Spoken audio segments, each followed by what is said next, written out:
અમદાવાદ નજીક રાંચરડામાં આવેલી ઇન્ડસ યુનિવર્સિટીમાં વન નેશન વન ઇલેક્શન પર કાર્યક્રમ યોજવામાં આવ્યો હતો, જેમાં રાજ્યના પૂર્વ મુખ્યમંત્રી વિજય રૂપાણી યુથને જાગૃત કરવા માટે પહોંચ્યા હતા.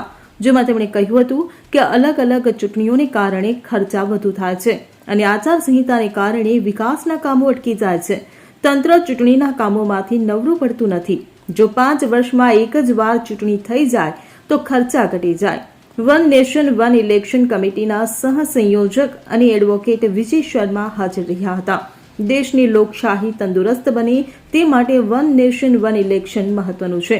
દેશની લોકશાહી તંદુરસ્ત બનાવવા માટે ભાજપ અને કેન્દ્રની સરકાર વડાપ્રધાન નરેન્દ્ર મોદીના નેતૃત્વમાં જોરશોરથી કાર્ય કરી રહી છે. Bureau report CN24 news. હવે જુઓ દેશ દુનિયાની તમામ ખબરો તમારી આંગળીના ટેરવે. ઉઠાવો મોબાઈલ અને Google Play Store પરથી ડાઉનલોડ કરો અમારી CN24 ન્યૂઝ મોબાઈલ એપ.